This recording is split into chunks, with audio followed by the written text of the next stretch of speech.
Hero, have you ever had the feeling that there was a better life out there for you and you knew exactly how to get there, but you're afraid?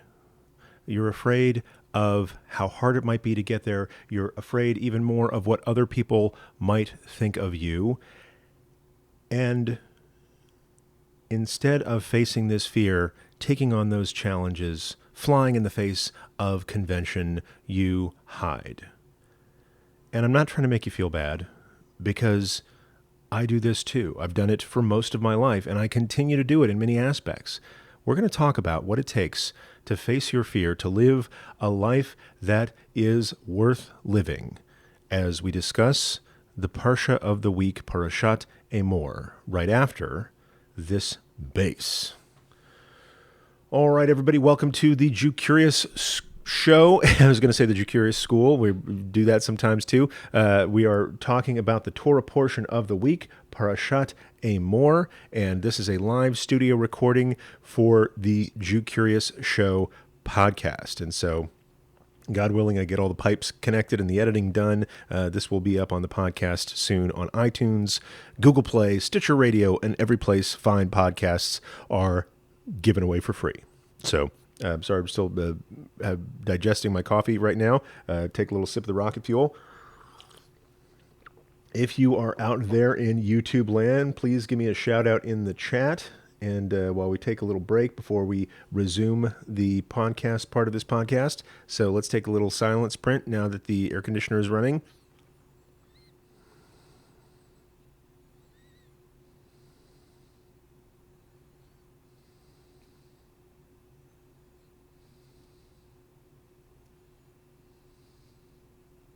All right, good to go. Glad to see Carla here.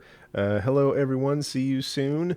Hey, Carla. Karen is here. Really glad to be learning with people.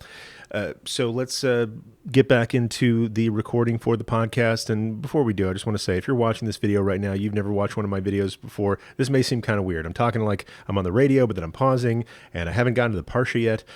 This is how we do here. I don't do like the 90-second videos on the Parsha. I rather take some time, explain something that's I've found to be meaningful, and hopefully it'll be helpful for you as well. And I like to take questions from the live Q&A, even as people are texting me. So that's one of the benefits of live. You can see all sorts of things going on. So in any case, this is a recording for a podcast. The people who are here in the chat are participating in this. It's like, I always think of the live studio audience of all the sitcoms I watched growing up.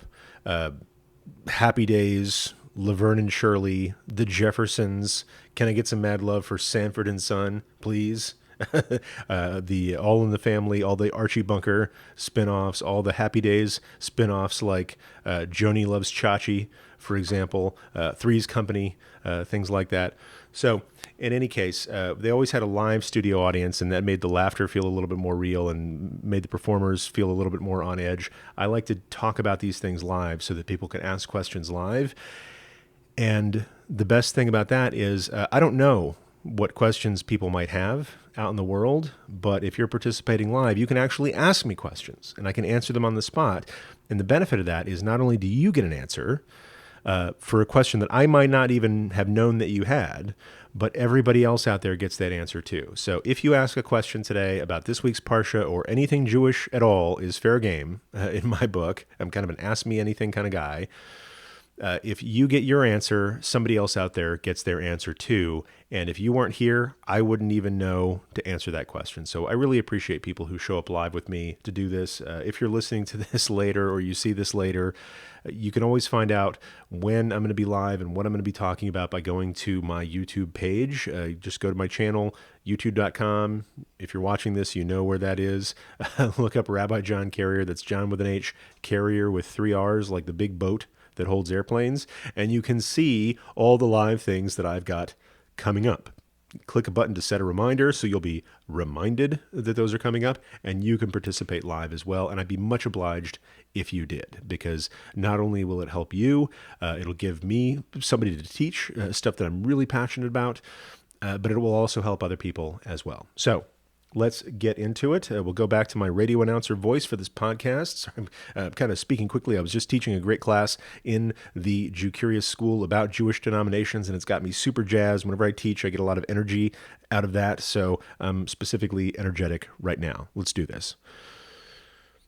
Thank you, Ron. Thank you, Joey Weissenberg and the Hadar Ensemble for those inspiring opening beats and beats and beats and boots and cats and boots and cats and boots. That's my imitation of techno music. I didn't invent that, but boots and cats is a common refrain in my household. So happy to have a friend like Ron Snow introduce me. Happy to have a friend and also teacher. Well, Ron Snow is my teacher too. Happy to have friends and teachers like Ron Snow and Joey Weissenberg help me out with this show. Really happy for the people who joined us in the live studio audience today here on YouTube. And most of all, really happy that you, hero, are listening to the Jew Curious Show podcast. If you haven't yet, I might suggest that you subscribe to this podcast. All you got to do is take a look at your podcast listening device. That's often a cellular phone of some sort, and it might have a button or a picture of a button that you tap on, and that allows you to subscribe to this podcast. And if you do, what you get is the ability to automagically download all future episodes of the Jew Curious Show, plus easy access to our entire archive of 40 plus shows at this point that we put together. Many of these shows I interview teachers of mine, friends of mine, Jewish writers and artists and experts in various fields, so that what I have learned from them can be passed on to you. Sometimes it's just me talking with the live studio audience. And I'm not going to pick favorites here. I've had a lot of great guests on. But in many ways, these live sessions with Jew curious people just like you has a special place in my heart. So you'll have access to all that stuff. All you got to do is tap that subscribe button and then put the phone in your pocket, put it up on your dashboard, out of reach, settle in for this discussion of Parashat Emor, the Torah portion of the week. Before we get started, I just want to give some shout-outs to some of my friends and neighbors in the chat. That's kind of how we do the Q&A. There's a chat feature on YouTube Live. I see Carla. I see Karen. So already we are bi-coastal because I know Carla is from SoCal. I know Karen is from the Philadelphia area, y'all. Brandy, welcome. Nice to see you. Eli Henry Fish, first time made it to a live recording. Hello, Eli Henry Fish. Manuel Pescher is here. Me too. First time. Excellent. Nice to see you. Welcome to the club. You'll find the people here are terribly nice. That's been my experience anyway. Kathy, nice to see you. CJ Mays is here. Says, afternoon, y'all. Using some of my favorite dialect there from the South. Miriam is here from New Hampshire. Nice to see you, Miriam. And I think we are ready to go. So this week's parasha, that's if you're not familiar with what a parasha is, the Torah, or the first 5 books of the Tanakh, the 5 books of Moses, as they say, is divided up into 54 distinct readings. We have this practice in Judaism of attempting, and often successfully, to read the entire Torah or the entire 5 books of Moses publicly every year.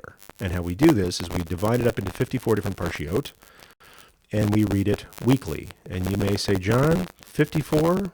Really? There's 52 weeks in a year? How does that happen? Well, the Jewish calendar is a funny thing, and we make it work. Just take it from me. I've done some other teachings on the lunisolar calendar in Judaism and the 17-year leap year cycle and stuff like that. Look up Jewish calendar on my YouTube channel. You'll find out more about that stuff.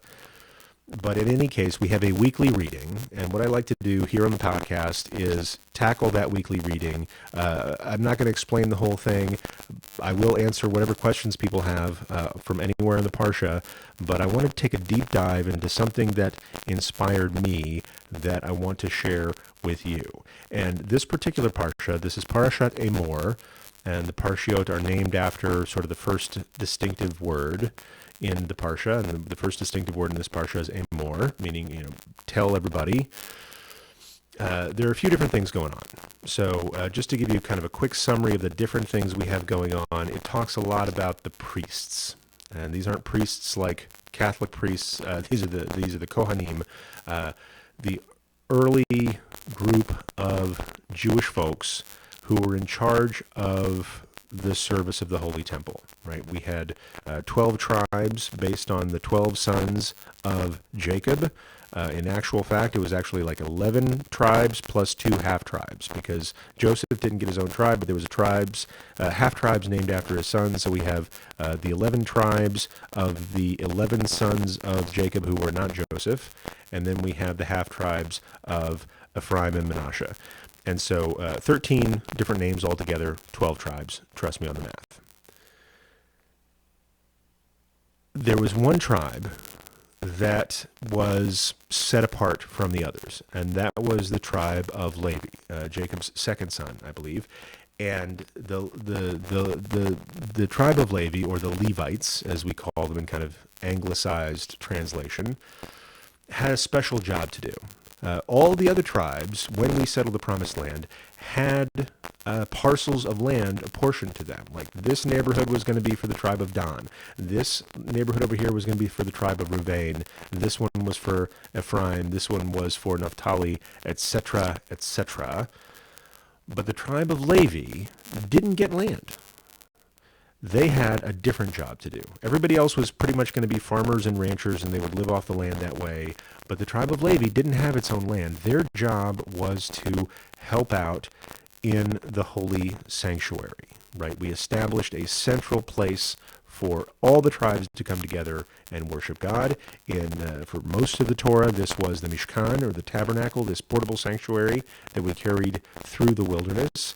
Later on, this sanctuary would be established in the Holy Land, and in the time of Shlomo HaMelech, or King Solomon, a temple would be built, and we'd do these things there. But throughout this period of time, we had the tribe of Levi was dedicated to the work of the temple, and within the tribe of Levi, there was a particular family that had, let's say, a special job within the special job.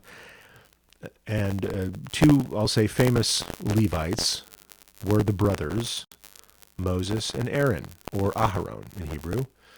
And Aharon was considered the first high priest of the holy service. Between these 2 brothers of Moses and Aaron, leadership was divided. I mean, they worked together to talk to Pharaoh to get us out of Egypt in the first place, and they were sort of co-leaders. Now, Moses gets a lot of credit. He's the guy played by Charlton Heston in The Ten Commandments, and voiced by Val Kilmer, I believe, in The Prince of Egypt. And Prince of Egypt, you get Val Kilmer for Moses, and who's Aaron? I believe it was Jeff Goldblum, if I'm not mistaken. A different character altogether from the sure, resounding voice of Val Kilmer at that time. But so we got Jeff Goldblum here as Aaron. And it's important to point out that we've never had all of leadership of the Jewish community under one person. That has never happened, right? We don't have a pope, right? We don't have a singular leader that's responsible for all things political, military, and religious. From the beginning, the leadership was divided between Moses and Aaron. Moses was sort of the political leader, if you will. He told people what to do. He helped lead us into battle and things like that when people were attacking us. So he was sort of the political and military leader, but the leader of holiness and the practices and the rituals accorded to us to worship God, that leadership was under Aharon, the priest. And henceforth, anyone descended from Aharon, and again, this is within the tribe of the Levites. Moses and Aaron were both Levites. But within the tribe of the Levites, there was a particular family within the tribe that was Moses' family, and his descendants would be called the Kohanim, or the priests. And at any given time, there would be a number of Kohanim, all the people in, the Aaron family, but there would be a particular high priest that had sort of was in charge of the priests and had particular duties, especially on Yom Kippur. But there were always lots of priests around. Aaron had a couple of kids. Nadab and Abihu were the first of his kids to serve in holy service. They died on the first day of work. That's a different story. That's back from Parashat Shmini. Look it up. But then he had a couple of other kids, and then those kids had kids, and there were usually lots of priests going around. And again, if you were a Levite, you didn't have your own land. You subsisted off of donations that people from the other tribes made to the service of God. And so there's all sorts of places in the Torah where it says on this holiday, you bring a bull to the temple or you bring a bull to the Mishkan and you sacrifice it there, and you bring a certain percentage of your crops, and you bring the first fruits of your harvest, and you bring Thanksgiving offerings, and you bring offerings when you sin, and you bring offerings when you just, kind of make a boo-boo by accident. All sorts of occasions to bring offerings to the temple. But these offerings didn't go to feed God, because God doesn't eat like a human being. Some of these offerings were destroyed, burnt up, as it were, on the altar, especially suet and types of fats and organs and things like that. But if you brought an animal for an offering, or if you brought grain and fruit and bread and things like that, some of it would be used in the service and consumed by fire. But a lot of it was left over, and that's what the priests ate, right? That's what the Levites ate, and that's especially the Kohanim largely subsisted on the donations of other people. And a lot of what this Parsha is about is how priests should conduct themselves. If you're part of this priestly family, and especially the family of Aharon, the Kohanim, how do you conduct yourself to maintain a kind of holiness throughout the day, so that any time of the day you could go and do what you needed to do in the temple, right? You couldn't just be, it wasn't a punch clock kind of system where you could live however you wanted to live at nighttime, but for 8 hours a day, you put your priest clothes on, pull up your big boy priest pants, and go to the temple, and then you clock out, and you then go about your business and do whatever you feel like. No, you had to maintain a kind of elevated connection to God throughout the day. And there were different ways that could impair this holiness, let's say. And so they said, okay, if you're going to be a priest, if you're going to be set apart, if you're going to live off donations of the other tribes and things like that, if you're going to have this proximity to holiness, this proximity to worshiping God, there's a lot of benefits that go with that, but there's also a lot of responsibilities and restrictions that go with that. And a lot of Parashat Emor is about those restrictions, let's say. It talks about, priests shouldn't come in contact with things that were less holy or of a different kind of holiness that would impair them. Specifically, right out of the gate, it talks about dead bodies. It talks about human cadavers. And it's kind of graphic. It's kind of hard for people to, death is a hard thing for people to talk about, especially handling the bodies of those who have departed.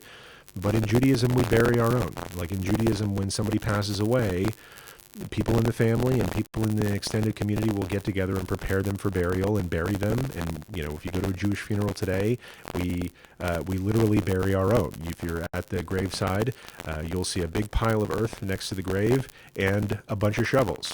Because once we place the casket into the earth, the family and then everyone else there is invited to take a spade or two or three of earth and place it over the casket. And so we are intimately involved with the burial of our dead. But if you're a priest, it's a little bit different. You can't come into contact with a dead body, it says in the beginning of Leviticus chapter 21. There's an exception for the bodies of close family members, right? God forbid somebody close to you, like one of your parents or a sibling, or God forbid a child passes away, that, God forbid you can't help with seeing them off honorably. And so priests could touch dead bodies when it came to close family members. It's actually from this we learn today modern Jewish mourning practices, that when we say Kaddish for this close circle of people defined by who the priests could come into contact with. When we say Kaddish for the departed, we say Kaddish for our parents. We say Kaddish for our siblings. Again, God forbid somebody's child passes before them. That's out of the normal order of things. We say Kaddish for our children, and we say Kaddish for a spouse who has passed away. So just this particular thing in Leviticus chapter 21 informs Jewish practices of mourning even to this day. Just wanted to point out that connection. But there's ways to impair that kind of holiness. And if you impair that kind of holiness, often it's a temporary condition, right? I touched a dead body by accident or on purpose, and I can't go right back to the temple after that, right? I can't have this emotional experience of losing somebody that I love, this very existential experience of handling a dead body, and then jump right back into holy service. There needs to be a waiting period, for example. And, often you wait this waiting period, and then the priest would immerse in the mikveh and then come out, and at sundown was sort of would re-enter into priestly service or be eligible to. So there's a lot of rules about priests. Priests can't touch dead bodies. They can't marry certain kinds of people, right? They have to marry somebody else of the priestly line or of the, in this sort of sub-tribe. They can't marry people who are divorced or widows and things like that. So there's a lot of restrictions. There's some restrictions that are actually pretty hard to read about today. Things like if you're a priest and you have some kind of physical deformity, you are not supposed to participate in the service. And I know people in the community promoting the rights of disabled people today have a hard time reading this, right? The priests who were born different from the other priests can't participate. That seems like a travesty. This is how it was back in the day. And, thank God we've evolved from that, and there's ways that we include lots of people in ways that we didn't include them before, and we're still working on it, I know. But this is how it was. So there's lots of different rules for how priests were to behave and who was allowed to actually fulfill their priestly duties and whatnot and who wasn't by dint of accident or birth. So that's just how it was for the priests. But there's a few other things in this parsha. They talk a lot about the Jewish holidays. They kind of lay out the order of the major Jewish holidays. And then there's this story about blasphemy, right? The sort of invention of blasphemy. And when I say blasphemy, that's kind of, technical theological term, cursing or profaning the name of God. And there's a story about these two guys were having an argument. They were I don't know if they were in a fist fight. It was just like they were going at it. Like they were mad at each other. And in the heat of passion, somebody shouts out something that's like a curse of God's name.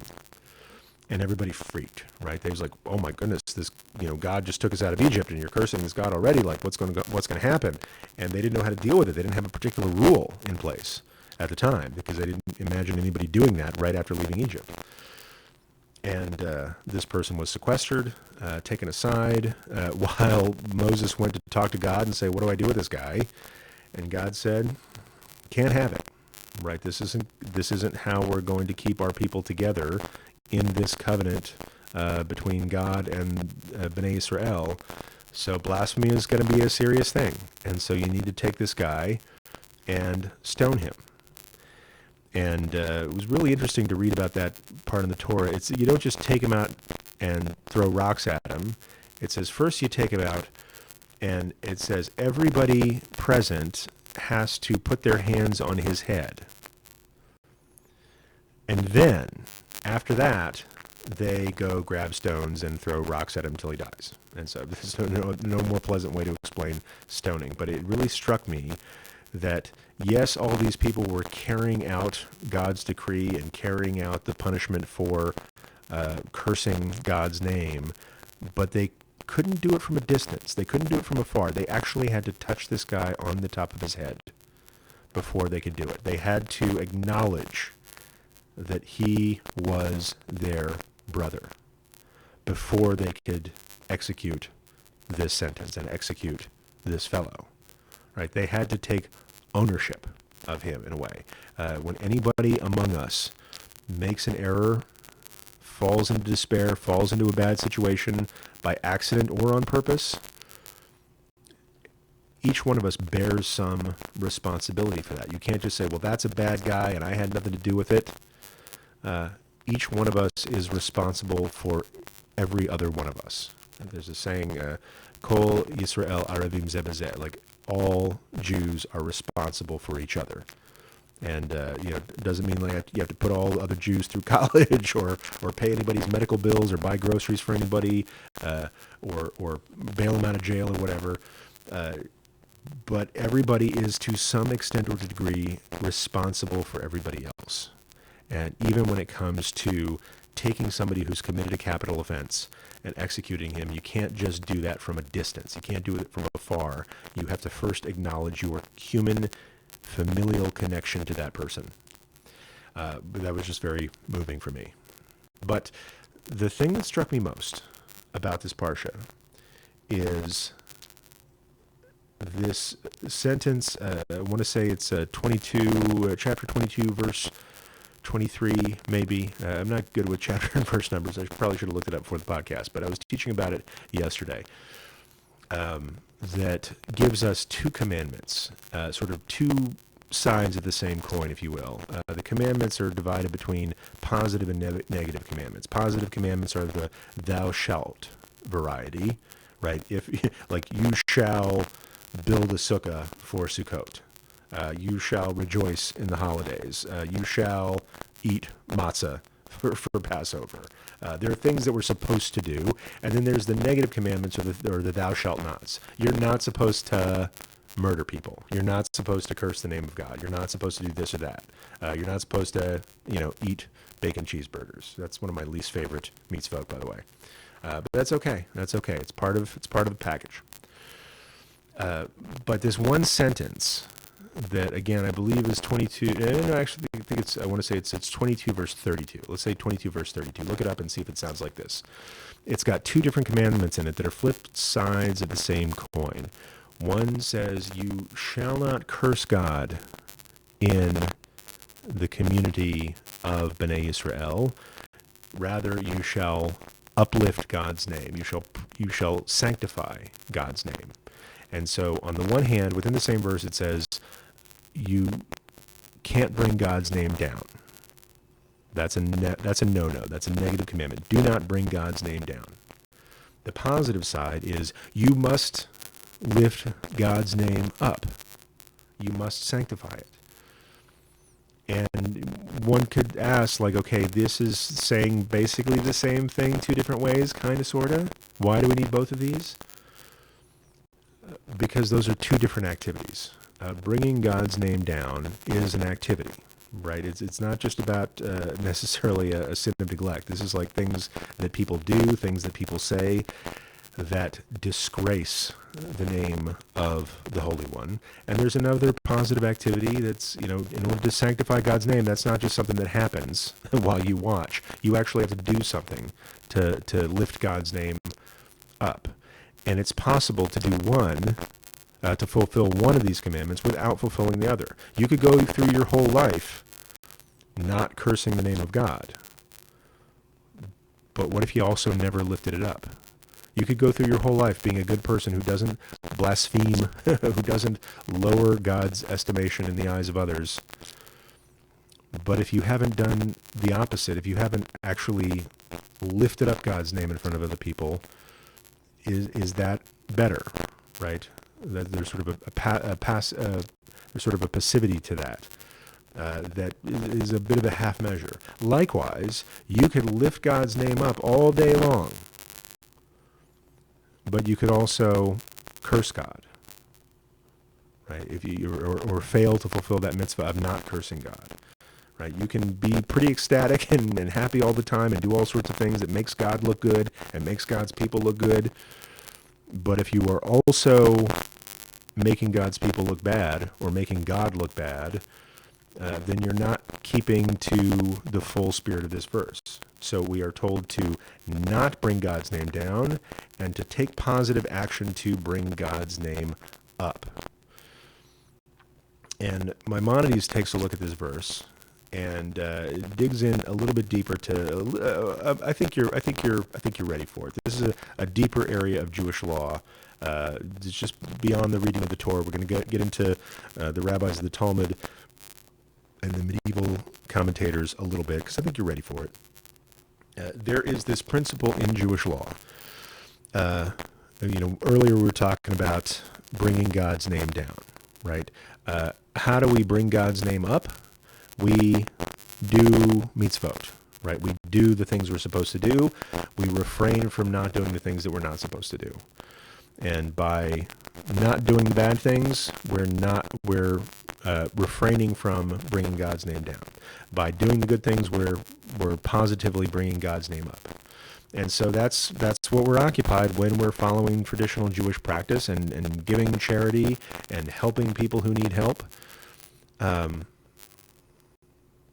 But there's also a paramount value above all of that, of those things, just about all of those things, and that is the sanctity and dignity of human life. When we think about lifting God up or bringing God down in the estimation of others, the thing that is most representative of God's glory in this world is a human being. Each of us was created in God's image, endowed with wisdom and choice and free will, the capacity for great good, the capacity for making tshuva and turning things around when we do badly. But each of us is like a coin from the stamp of the mold of Adam Rishon, the first person who was created in the image of God. And so human life and the dignity thereof is principal among all of these things that we do to lift God's name up and refrain from doing that would bring God's name down. And this is why Maimonides points out this principle of what's called pikuach nefesh, or saving a life, in shorthand in Hebrew. The principle is this: you can, we're talking about all these commandments, the do's and the don'ts. You can break. Don't at me. don't tweet me on this. I'm not encouraging this behavior. You can break any commandment in the Torah, just about, if it means saving somebody's life. Right? The popular example in the Talmud is pikuach nefesh doche Shabbat. Sorry, little blips there. I can edit this stuff out later. That's the benefit of the live stuff, is you get all the bloopers. One example of this in the Talmud is pikuach nefesh doche.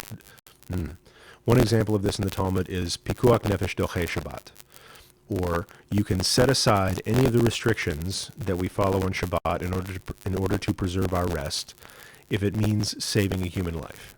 Like on Shabbat, you're not supposed to walk from one town to another. But if there's a woman in labor in your town and the midwife is in the next town over, again, this is a Talmudic example, maybe less prevalent in American cities or suburbs today.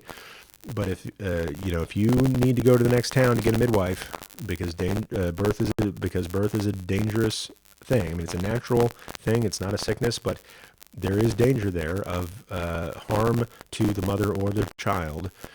It's good to have a midwife there. You can break that rule and walk to the next town to get a midwife if there's no midwife in your town, right? If your barn is on fire, for the most part, we don't encourage putting fires out on Shabbat. You're not supposed to light a fire. You're not supposed to put a fire out. That's part of how we rest. And if, your tool shed in your backyard is on fire, you got to kind of let that tool shed burn down. You'll get another tool shed on Sunday or Monday. But if that tool shed is right next to a building that has people in it, and those people could be killed if you don't put that fire out, put out the fire. If you are in the desert and there's no food to eat, and you've been starving for days and days and days, and you will expire if you don't have something to eat, and you stumble upon a crate of Spam. God forbid, the only food you have is Spam. I'm not trying. Don't sue me, Spam people. But just because it usually has pork in it. And the only thing to eat is something that is outside of the bounds of the Jewish dietary laws, and you can either eat it or die. I hate to say this, folks, eat the spam, right? You are allowed to abrogate any principle, any commandment, any mitzvah in the Torah in order to save a human life, except for three. And there are a particular three that Maimonides didn't invent these. He got this from the Talmud, but he outlines them for us. And the three are idolatry, sexual violence, and murder. Right? If somebody comes to your house, God forbid, points a gun at you and says, "Eat this ham sandwich or I'll shoot you," eat the sandwich. But if somebody comes to your house and points a gun at you and says, "Worship this idol," denounce God and go after another god or gods, you're supposed to forfeit your life rather than doing that. If somebody comes to you and says, "I will hurt you if you don't hurt this woman over here or hurt this other person in a sexual way," you are to take that pain rather than inflict that pain on somebody else, right? If somebody says, "I will kill you if you don't kill him or her or this other person," you are not allowed to take a life in order to preserve your life. Nobody should be put in that position. And we would rather forfeit our own lives than be responsible for the death of another person. And so this is the distinction. On the one hand, we see that human life is paramount in all counts. In any situation, just about all of these really important things that really add value to our life, the dietary laws, Shabbat, holidays, all sorts of ethical things as well as ritual things. These are important to us, but life is more important, right? Life is what lifts God's name up. And so if we have to choose between a mitzvah and our life, we choose life. Or a mitzvah and somebody else's life, we choose life. Right? This passage in Deuteronomy, it says, God says, I put before you, rather Moses says this to the people, God puts before you a path of good and a path of bad. God puts before you life and death. Choose life, it says in the imperative. Right? And Maimonides, talking about this, cites another passage from Leviticus chapter 18, verse 5, where it says, these laws are given to you to live by. And the rabbis deduce from this to live by and not to die by. And that's where they derive this principle of pikuach nefesh. So Maimonides calls this out, clarifies it for us. We can break any rule in the Torah if it means saving someone's life or your own life, except for those things which might make life not worth living. Could you live with yourself if you rejected your highest principles and chased after some idol? Could you live with yourself if you were forced to commit violence of a sexual nature or forced to take another person's life? Right? Is a life that requires someone else's death worth living? Is the life that for your pleasure you have to destroy another person's dignity? Is a life of rejecting your highest principles worth living? And Maimonides is saying, no, we would rather forfeit our life than commit these transgressions. And so that's kind of where we started with this parsha, but I want to take it one step deeper here in a second. I want to take a little pause. I've been kind of preaching for a bit now. I want to see what people are saying in the chat because I'm seeing some questions in here. And then I'll get back to taking Parashat Emor to the next level. Karen says, here goes a question. The Birkat Hamazon is required, but it is also very daunting. And in Icky Aramaic, what can I say instead? So there is the, just to clarify some terms here for people who aren't familiar with this, Birkat Hamazon is what we call, it means blessing the sustenance or blessing the food. And this is what some translations call grace after meals. Jews, when we eat, and are following traditional practice, we might say like a little blessing when we're starting to eat. If we're eating bread, we'll say the motzi, which is a blessing about eating bread, or we bless God who gives us wine or bread or things like that. And we might say a short blessing before we eat, but you might be at a wedding or at a synagogue after lunch or something and hear this much longer blessing that happens after we eat. And this is derived from, I believe in Deuteronomy, it's talking about, when you settle the land, when you settle the promised land, you will be able to feed your animals and you will be able to feed yourself and be satisfied, and you will bless God. And so, like we often do, we take something very literally. Once you eat and you're satisfied, then you bless. That's why we do our grace after meals, whereas some other religions and cultures do their grace before meals. It's a little bit more, I think it's a little pragmatic. It's like, the question is like, okay, if you've eaten and you're not satisfied, like if you're eating and you're still a little bit hungry, do you have to say Birkat Hamazon? That's a different question. But let's say you want to say this grace after meals, which, if you, many prayer books and birkans, like those little books that they pass around that has Birkat Hamazon in it, it's like several pages long, right? It can be pretty daunting. There's several blessings included, takes several minutes. People know songs for it. It's almost like a mini service unto itself, and Karen's calling this out. It can be pretty daunting.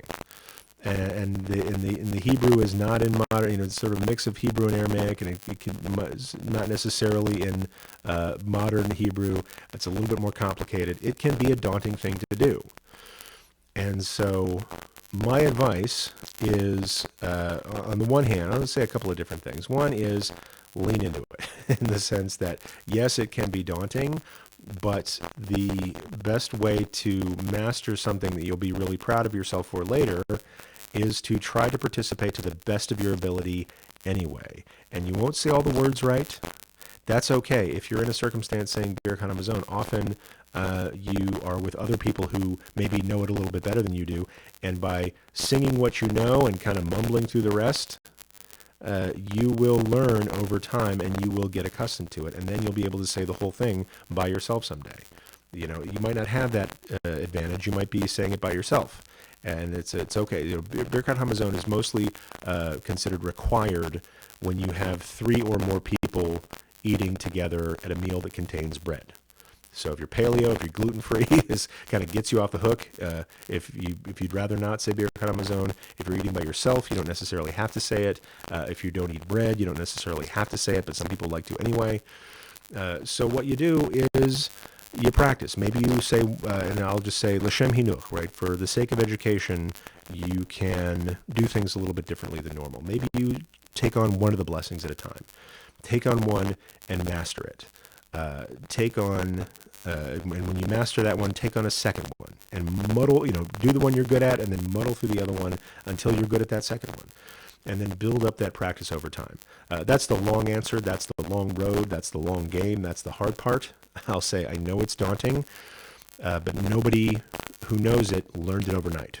They learned it through osmosis, through hearing other people over and over and over again, practicing over a long period of time. Took me years before of saying Birkat Hamazon before I was comfortable leading it for other people for that very reason. Some people grow up hearing it from childhood, or they say it at camp. That's where a lot of people learn it, is at Jewish summer camp, where they say it after every meal. And then after after a summer of camp, you know it pretty good. But the best way is to practice. Now there is a shorter version. Excuse me, a little frog in the pipes there.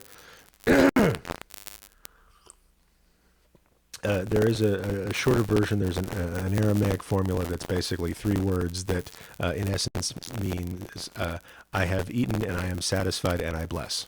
And that's you can find that in some Birkanim or prayer books saying, okay, what's the minimal Birkat Hamazon? I'll invite you to Google minimal Birkat Hamazon, and it'll tell you like the 3-word version. Possibly with transliteration, and you can do that. That's my second answer. I don't want to lead with that because I really want to encourage you, if it's important to you to say this particular blessing, then take your time and learn it. In the meantime, if you're in a state of exigency and you want the 3-word version, Google that and find out what it is. It's basically, and look, if you can't tackle the language at all, you're permitted to pray in any language you yourself understand. In fact, some people would say it's preferable to pray in a language you understand. Just after you eat, say, thank you, God. I have eaten and I am satisfied, and I bless you. And that's Birkat Hamazon in my book. And if you want to learn the longer one, learn the longer one. And I encourage you to, because once you know it, it's fun to participate in that as well. So that's a long answer to a short question, but this is the Jew Curious Show, and that's what's up. Let's see what other questions we have. Somebody really appreciates my Joni Loves Chachi and Sanford and Son references. I am a child of the 70s and 80s. Thank you very much. Miriam asks, how high up is a chief rabbi in places where they control certain laws of the country where they reside? Talking about authority of popes, etc., like that. I'm gonna have to say I don't know. Sometimes I get to say I don't know to stuff. This is a great thing. People come to a rabbi for answers. I think it would be dishonest if I made something up. So I'm just gonna say I don't know what chief rabbi is all about. That is usually some sort of official office granted not by the people themselves, but by the external authority to say, hey, buddy, we need somebody to speak for the Jews because we can't talk to all y'all at once. So I don't know how that works in countries where they have a chief rabbi. I know I'm a fan of the teaching of Rabbi Jonathan Sachs, or sometimes Lord Rabbi. I don't like throwing the word Lord in front of a rabbi. That's a British thing. It's not a theological title. But Rabbi Jonathan Sachs was for a long time the chief rabbi of the British Empire, and I just appreciate not his title but his learning and what he teaches sometimes. So I would look up chief rabbinate and see, okay, what's the deal? Because it's going to be different in every place. There is no chief rabbinate of the Jewish people, and thank God for that. We are very decentralized in that regard.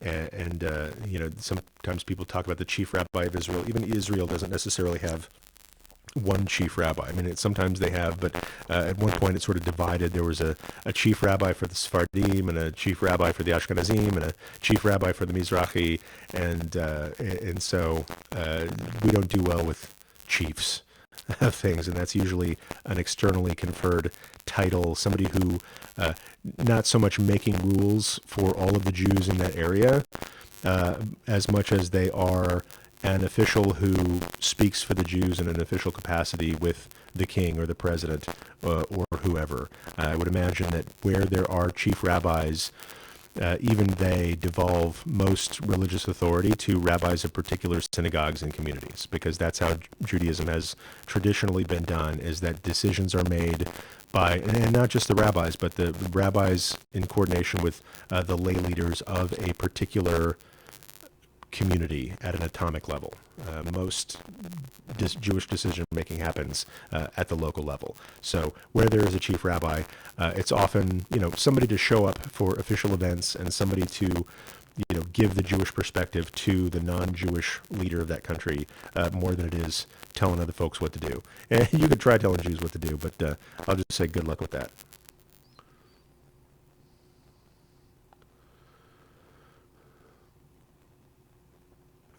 Let's see what's going on here. I got some complaints of static here. Sorry about that. I'll check the tapes later and see how we can improve on that for next time.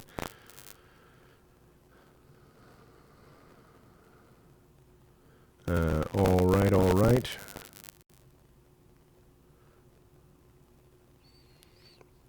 Miriam asks, so if there's no priest, a priest can't recite the Shema for a dying person. In case they die, then they'll be in contact with a dead body. Saying the Shema for a dying person, that's usually a modern. That's more of a modern practice as a part of the vidui, as a part of the final confession. It's similar to last rites that you might see in other religions. There's a final confession that a dying person makes, and it's considered meritorious if a dying person says the Shema before they die. And if they can't, if they're in a coma or not conscious or not able to speak, then a person can say that on their behalf.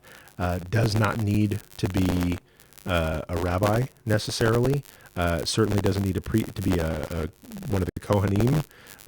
So that deathbed assistance wasn't so much done by priests. I think you're thinking of Catholic priests. We don't really do that. Rabbis will help people because they usually know the prayers and will say it on behalf of somebody who can't say it for themselves. But a rabbi is a very different thing from what we think about today as a priest. And the priests who couldn't come in contact with a dead body weren't doing hospital visits. They were working in the temple. They weren't attending to the sick the way clergy do in America in the 21st century. So it's a very different thing. Edith asks, can you eat kosher steak medium rare? Because I have seen the Hasidic eating it. So I think the question is probably there is a prohibition on eating blood that goes back even before kashrut. One of the earliest dietary laws talked about in the time of Noah is a Jewish taboo against eating blood. And I'll say that a rare steak is different from eating blood. By and large, I mean, it's what you do when you harvest an animal for meat. You make sort of the best effort to get all the blood out of it that you can, right? You drain the blood, you salt the meat so that the blood is drawn out. Beyond that, you don't have additional responsibilities, and sometimes when you cook meat, it has juices that are red, but that's not the same as eating blood. And so there may be rabbis out there who say, okay, not eating blood requires that you cook everything to death. And there are rabbis who say, no, that's ridiculous. We're not eating blood. It's just sort of au jus, as it were. So if you like rare steak, ask your local rabbi. As I said, I'm not going to make rules for you from here, but ask your local rabbi how people in your community do it. But from my perspective, eating a rare steak is not the same thing as eating blood. I prefer mine medium rare. I like a good sear on the outside with some tenderness in the middle. So that's just me. Let's see.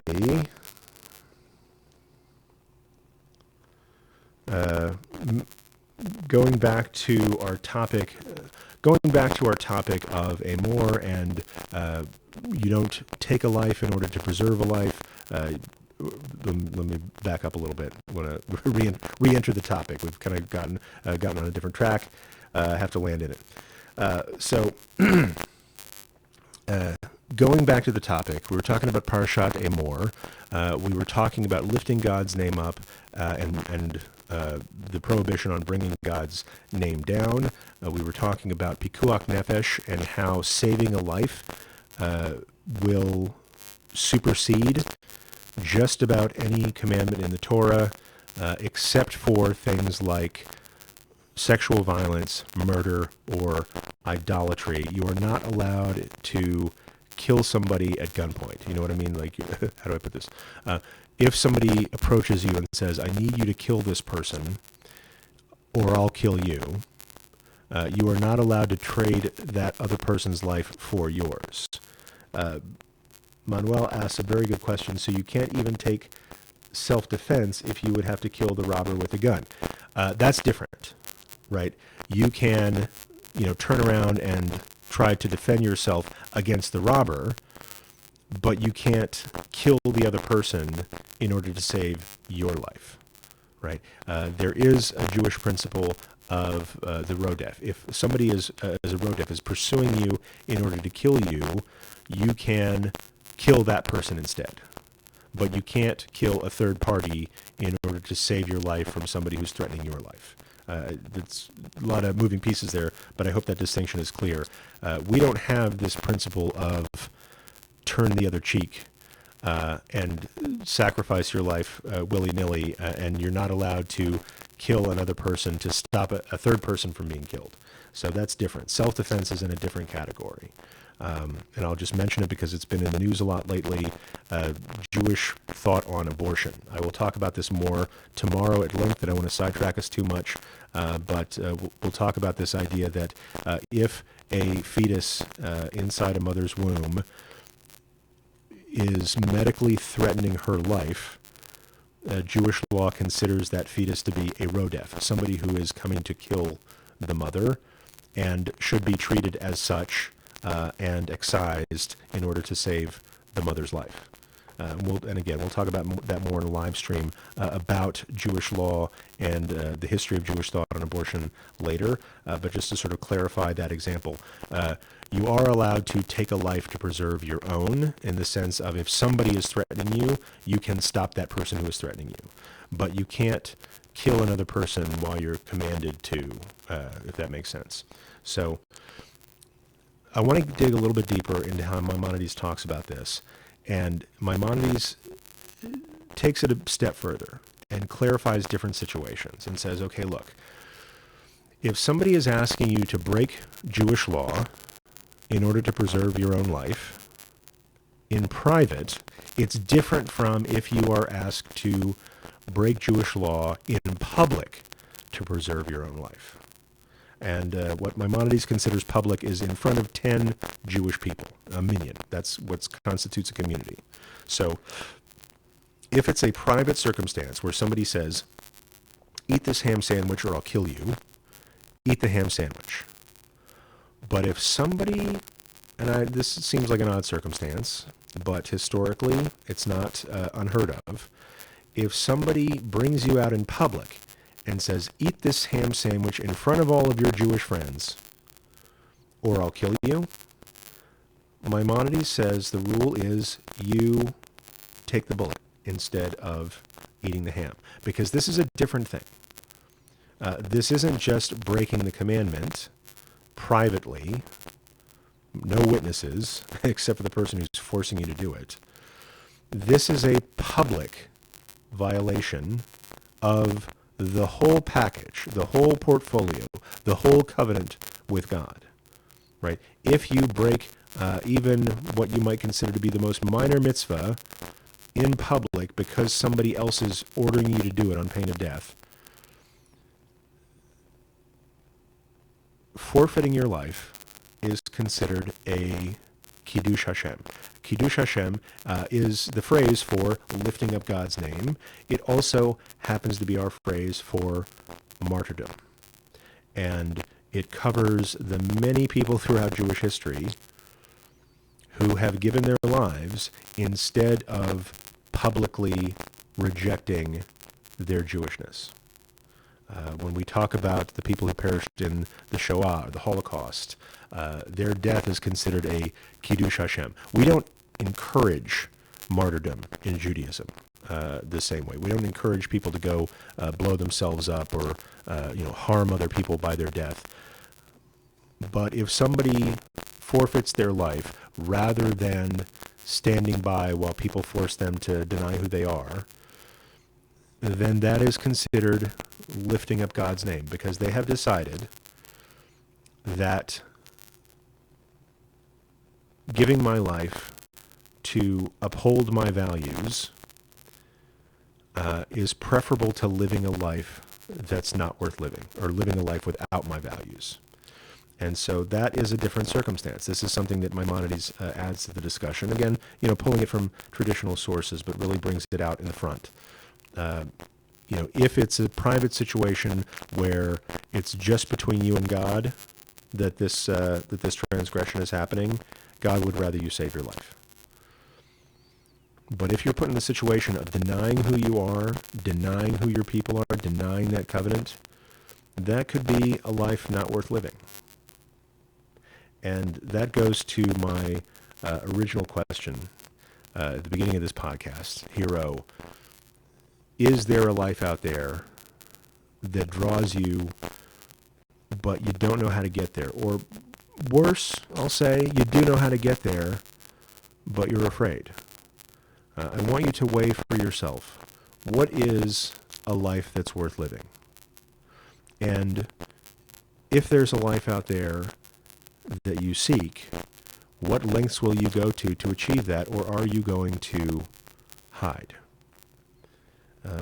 If somebody is forcing you to deny who you are in front of others in order to, and I'm not just to preserve your life, but to preserve your livelihood, or to preserve your feeling of safety or comfort in the world. I think so many of us, and I say us, including myself, live lives that are less than what we feel called to.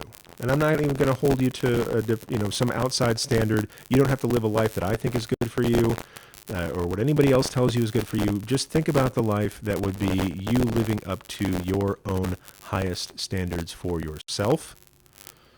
And think about all the ways during the day that you don't. Think about all the ways during the day that you fall short of that, not because you tried and failed, but because you were afraid of coming to harm, whether it's physical harm or whether it's just harm in the esteem of others. You don't want to try harder to live that better life because you're afraid that you'll be judged. I think sometimes we fear people's judgment more than we fear physical harm or even, God forbid, death. Maimonides is instructing us that when it comes to living our highest principles, we should be willing to sacrifice everything in order to do that. Not sacrifice other people, not do harm to other people, and not draw harm on us necessarily, but we should be able to reach to those things versus living in fear of what might happen to us if we try and fail or try and succeed. And what I wanted to do today is bring this to bear, saying, like, look, you shouldn't trade your life for small things. You shouldn't trade your life for big things. There's a couple of things that we're called on to trade our lives for, and that usually involves either forfeiting our life rather than harming another person, ending their life, or abusing them in the most degrading way. That's worth giving up a life for, because when you do those things, you're actually taking life or taking the quality of life away from another person. And we shouldn't do that. And we shouldn't desecrate the dignity of an entire system that binds us together. Those things would only give us a life that we couldn't live with. But I'll ask the question, what's the life that you're living right now that you'd rather not be living? And what's the fear that's keeping you from taking action and living that better life? I'm willing to bet that your life, as in heartbeat, brainwaves, physical existence, is not on the line. I'm willing to bet, just projecting from my own experience, I'm not judging anybody here, I'm just speaking for myself. I'm willing to bet that the harm to your reputation or dignity or sense of well-being isn't going to be as severe as you think it is, and it will be far outweighed by the joy that comes from living your best life, living up to your own highest standards. And so what I wanted to do today is make this connection between lifting God's name up and lifting yourself up, because you are the highest expression of the dignity of God's name. You deserve that greater life. And I'll ask you to take those risks. I'll ask you to make the sacrifices you need to make so that you can live according to your own highest principles. And I'm not saying it's easy. It hasn't been easy for me, and I am still working on it. But I think you deserve a better life if you see a better life for yourself. If you're happy with your life, I am happy with it too. I'm happy for you. But if there's some way in which you're letting fear hold you back, you have my permission and my encouragement to take those risks that you think may harm you. But brother, sister, other, I will tell you that there is a better life out there for you if you want it and you're willing to take those risks. So that's what I wanted to get across to people today. I really appreciate people learning Torah with me in the live studio audience, and I really appreciate you, Hero, for listening to the Jew Curious Show podcast. If you would like to get connected to some of these other people who I've been talking to today, a really good way to do that is to join us for these live studio sessions. You can go to YouTube, look for me, Rabbi John Carrier, and find out what live sessions are coming up. You can also chat with these folks in the Jew Curious Community Center. That is a lovingly tended, carefully guarded, troll-free private Facebook group that you can join by going to jewcurious.show/JCC, as in Jewish Community Center, and getting hooked up. And you will meet new people, you will make new friends, you will be able to share your concerns, share your struggles, share recipes, share jokes, share support with other people who are just like you. And I think that's worthwhile. Finally, before we end, I just want to say this whole thing is made possible by the Jew Curious School. This is a private online school of Jewish learning where people just like you come together to learn the Torah portion of the week, to study in a complete introduction to Judaism class, and then take a deep dive into particular subjects in our monthly mini courses. But my favorite thing about the Jew Curious School is the community of people that we have put together who are studying all these things. And in our community forum, once again, people share their needs, share their struggles, their concerns, but people also support each other, share answers, and just give everybody a high five once in a while. And I'm there too, and you can have access to me and to all these other really nice people, like you might have met, like people like you might have met in the chat today. And that is there for you to decide if it's right for you. All you have to do is go to jewcurious.school/info and find out if it's right for you. If it's not, that's cool too. But if you're there, I really look forward to learning with you in the Jew Curious School, just as I have thoroughly enjoyed learning with you today. And until next time, hero, peace. All right, everybody, thank you for learning with me today. I hope some of that came through. It sounds like we had some static on the line. So we get that every once in a while. I don't know exactly what's causing it. And usually, by the time I find out about it, we're about halfway through the recording. So we'll see what we can do to fix that in the future. But in any case, I'm really glad everybody was here today. Had some great questions. Hope some people got something out of the Parsha discussion. I certainly enjoyed learning it and teaching it. And I'll just say, until next time, everybody, have Shabbat Shalom. One last thing before we depart is just want to make sure people know that originally when I scheduled this week's sessions, I said tomorrow was going to be Fun Friday because I really didn't know what I was going to be talking about. So I just said Fun Friday, topic TBD, and over the course of the week, current events, the topic of abortion and the rights of women to access health care has been very present in social media and on the TV and things like that. And certainly in Twitter, I've been following that a lot on Twitter. I think it's time to discuss Jewish law and traditions about abortion, just so that people can be informed. For people who are curious about what Judaism says, I always hate starting sentences with that, but what different voices within Judaism have said about the topic of abortion. I know it's really uncomfortable for some people, and I want to apologize in advance for that. I know it's a hard thing to talk about. People have some very strong feelings about it, but as you are having this conversation with others, if you would like to know what the Jewish tradition has said about abortion and other things related to women's health care and when does life begin and things like that, I wanted to kind of be brave and face it and talk about it live tomorrow. And we'll be talking about it tomorrow at 1 p.m. I'll also recommend, if you're on the Twitter, look for Rabbi Danya Ruttenberg, who has been a guest on our podcast. So you may have learned from her before, but she's had some excellent things on Twitter where she's had whole threads breaking down the history and development of Jewish law around abortion. So that's a great resource for you if you're curious about this topic. But that's what we're going to be talking about tomorrow. If it's not your cup of tea, you are excused. Don't want anybody to learn about something they don't want to learn. If you do want to learn about it, that's what we'll be talking about. So it's a controversial topic, but I didn't want to let the weekend without putting it on the table and sharing with people what's in the Jewish tradition about that. So really appreciate learning with everybody today. We'll continue to learn together tomorrow. Last thing I'll say is tonight at 10:30-ish, they'll be coming back from another class.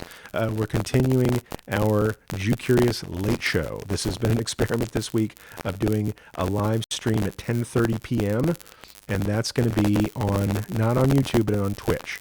So you go to twitch.tv/Jew Curious, and you can find that out. You may have to sign up for a Twitch account or something. It's super duper easy, doesn't cost anything, but we're doing a similar live stream with Q&A. We're going to be on for about 90 minutes tonight, starting at 10:30 p.m. Pacific time. We've already got some people here who have joined in that, but I really hope to see you there. And until next time, heroes, peace.